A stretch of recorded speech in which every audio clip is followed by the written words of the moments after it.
Hi. So I'm Mr. Von Boltonstone. This is the first or second lecture that you guys will be watching this year. This is from the flipped classroom model. The idea is, you watch the lecture at home. This is your homework. You do your notes, and when you come to class, we jump right into the activities, worksheets, artwork, whatever we're going to be doing that day. I'm very particular about the way I want my notes, and this is a good chance for you to practice that. Some things that you should definitely have with you when you start. You should have your Sequoia notebook. I've got my pages right here. I expect you to have a pencil, of course, right? If you use a mechanical pencil, more power to you, because I don't like other pencils, because I don't like sharpening pencils. I'm lazy. Happens. This is my eraser that I'm using. So those are two basic, really essential things. Something you can use, color pencils. I've got a 12 pack, even though that looks like backwards to 1 on the camera. By the way, you'll see reading on my shirt and you'll read it backwards. It's pretty funny. I usually carry a 24 pack, but that's because I like different colors. But 12 is, I'm using a 12 right now, and that's fine. So those are some really basic things. Now, yeah, I do expect your notes to be color-coded. I do expect them to be neatly done. The videos will be no longer than 20 minutes is my goal. Most videos will be less than 15 is my main goal, but 20 is my absolute cutoff point. So you have time to pause the video, to rewind, rewatch something, and get your notes perfect. Because when you come to class tomorrow, I'm checking your notebooks. When you come to class tomorrow, I'm checking to see what it looks like, because that's how it is. Also, you notice at the bottom of this page, or in the middle part of this page right below the video, is a little questionnaire that is required to do. You have to fill it out.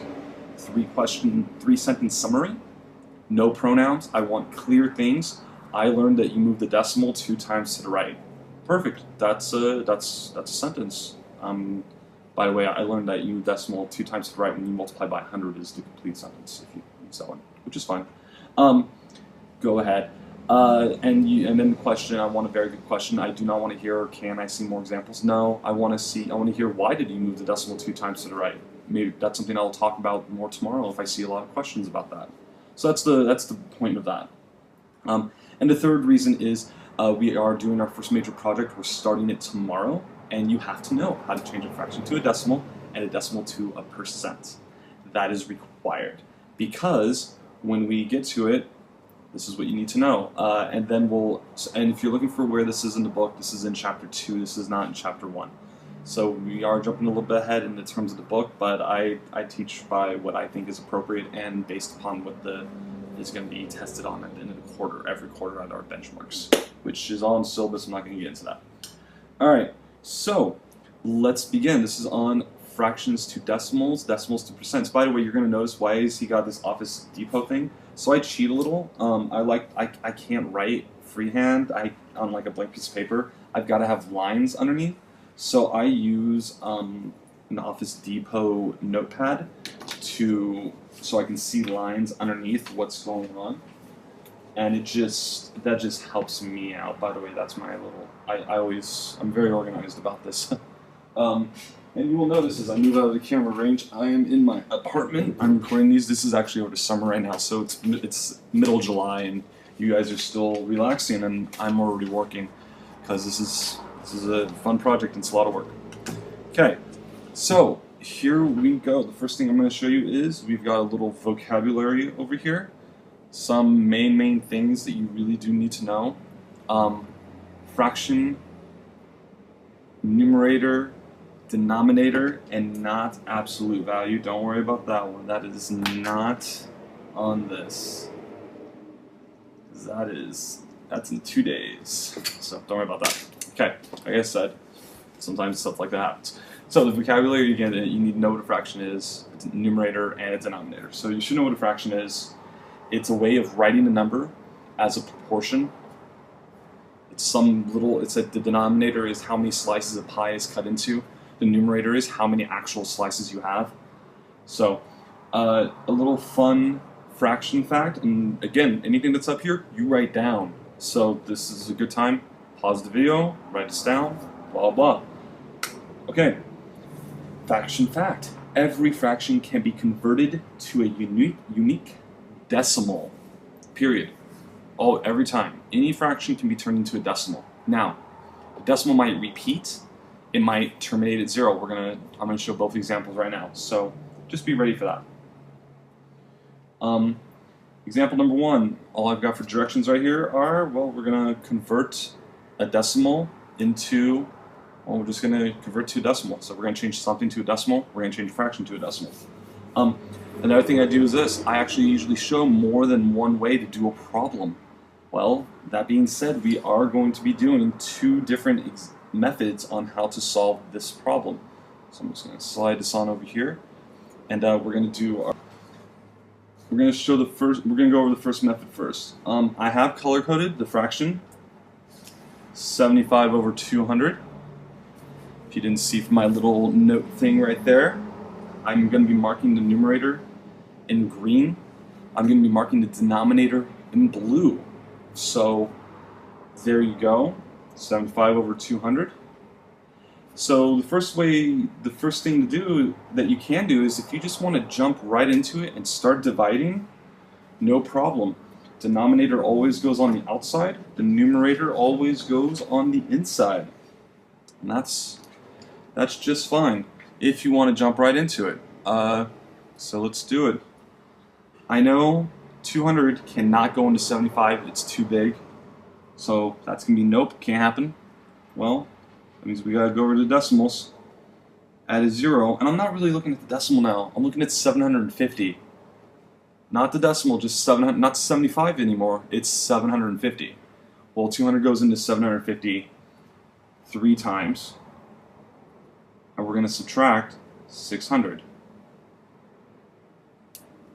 Okay? 750 minus 600, we get 0. 0 minus 5 minus 0 is, of course, 5. 7 minus 6 is 1. So 150. Well, it's not terminating 0, so we gotta go again. Because that's usually the first thing. So I'm gonna bring down that 0. 200 goes into 1,500. Well, if I just think about 15 and 2, I can cheat like that, and I know that 2 goes into 15 7 times. And I can do that because there's 2 zeros, so I can just ignore the zeros and look at the major numbers, 2 and 15.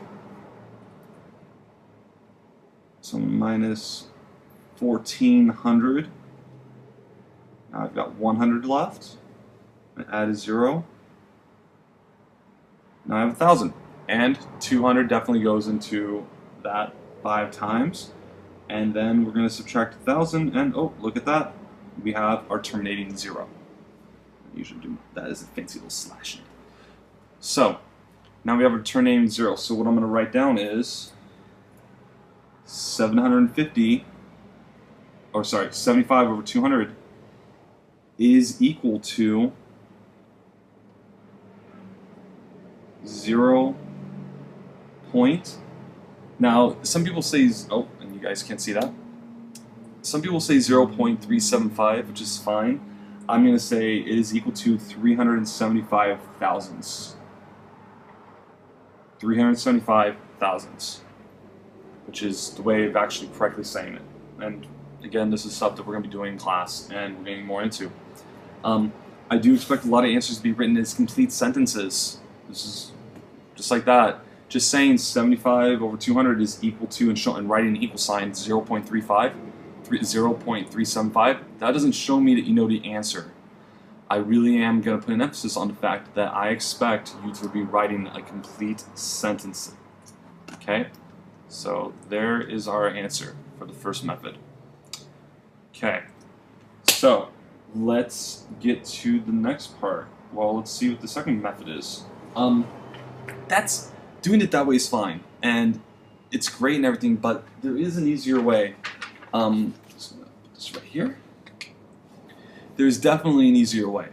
My recommendation is always, always simplify, and that's just key. 75 over 200, and I'm just gonna write this again.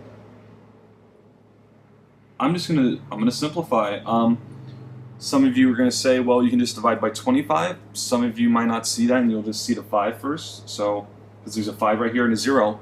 If it ends in a 5 or it ends in a 0, it can always be divided by 5. Let's see, 75 divided by 5 should be 15. 20 divided by 5 is 4. Add a 0, 40. And then, oh, look, that can be divided, that can be simplified as well. And I'm going to end up with, I'm doing this on purpose, I'm busting out the colored pencils. Now I have 8, because 40 divided by 5 is 8, and 15 divided by 5 is 3. So my new numerator and my new denominator are 3 and 8.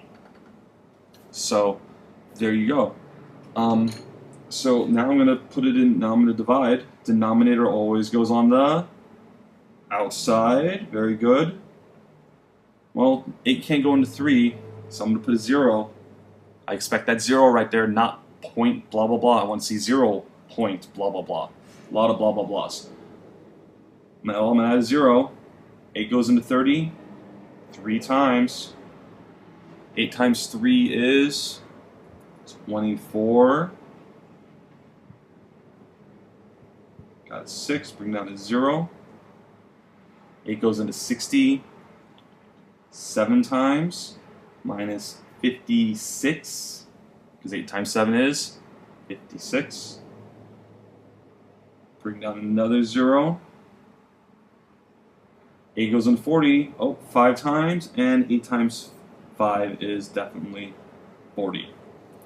Which means, again, our answer would be exactly the same. 75 over 200. Notice I didn't put 3 over 8. I put 75 over 200 because that's our original fraction. Is equal to 0 and 375 thousandths.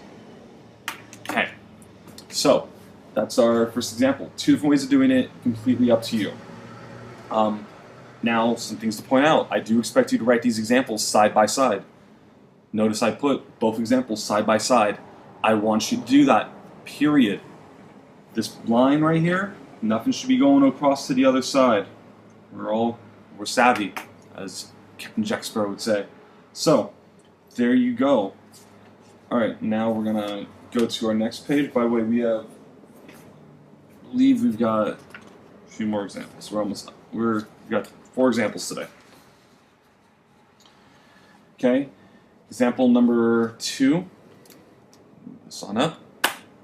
Okay, we're going to be converting this to a decimal. Okay, so here we go. I'm going to show you what this is. This is 6 over 11. You can see a little bit about what we're going to be going on in a minute. Top is the numerator, bottom is the denominator. I'm just writing that out. You're going to notice right off the bat, 6 over 11 cannot be simplified. We're at that point where we can't simplify it, so we're just going to jump right in.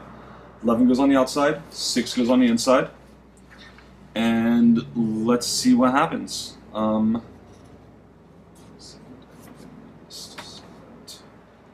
off too much. 11 does not go into 6, so we're going to put 0, add a 0. 11 goes into 65 times. You should know your multiples of 11, right? 11, 22, 33. Pretty easy. 60 minus 55 is 5. Add a 0, bring it down. 11 goes into 50 4 times. Minus 44. Now we got 6. If you're noticing something, don't worry about it. Hold your tongue. Let's just keep going. Let's see what happens. 11 goes into 60 5 times again. Interesting. We're going to minus 55. We can get 5 back. Wait a second. Got 5 again. Then we're going to get 0. And we're going to minus 44. And then we're going to get 6 again.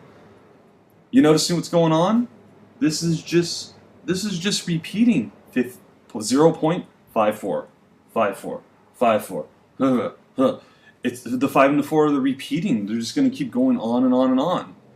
So the way we write this is, well, we see that 54 is repeating.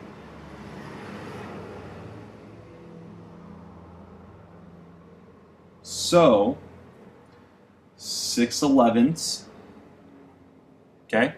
So 6/11ths is equal to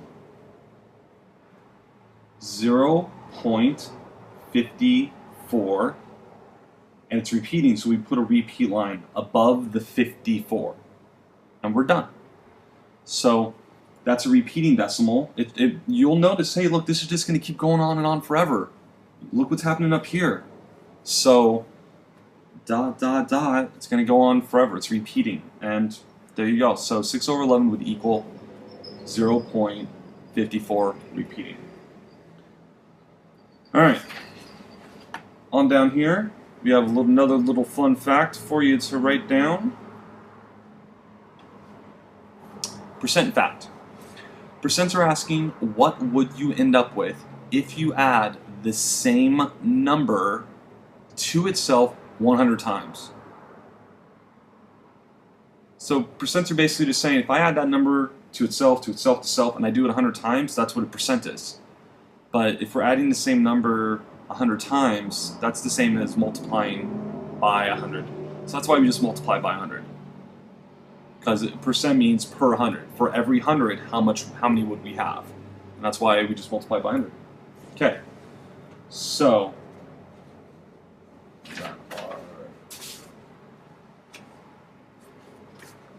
madness right here. Here we go.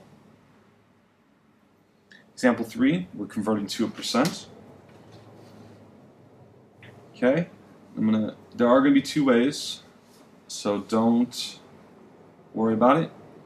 Well, we're just multiplying by 100, convert to a percent. We just take 0.478 or 478 thousandths, and we're gonna multiply it by 100 because it's per 100. We're not gonna add 0.478 to itself 100 times. I've got better things to do in video games to play, and I don't want to do that, Mom. So we multiply by 100. Well, 0 times 8, well, 0 times anything is 0. 0 times anything, well, yeah, we've got our space holder and 0. Okay. Well, now we've got two zeros, and we're just going to take 1 times 874. 874. We'll add all this together. 0, 0, 8, 7, 4. We know we have 1, 2, 3 decimal places up top, so we're going to go 1, 2, 3 decimal places right here. So we know 0.478 is 47.8%.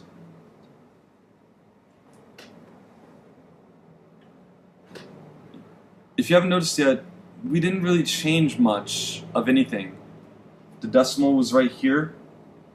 We moved it once, twice, and then we got our answer. Multiplying or dividing by 10, 100, 1,000, they're actually pretty easy. You can just move the decimal around, and we're going to be doing a lot of that this whole year. So we're just going to do that right up here. 0.478. Well, let's just go with, this is an imply symbol, not an equal symbol. I'm going to take 0.478 times, remember we use that dot for times now, because x is a variable. We're going to times it by 100. Well, there are 2 decimal places, which means I take this decimal, I'm going to move it 1, 2 times. So I'm gonna take it down here, 0.478, and I'm going 1, 2. So this is timesing by 100, right there. So that means this is 47.8%.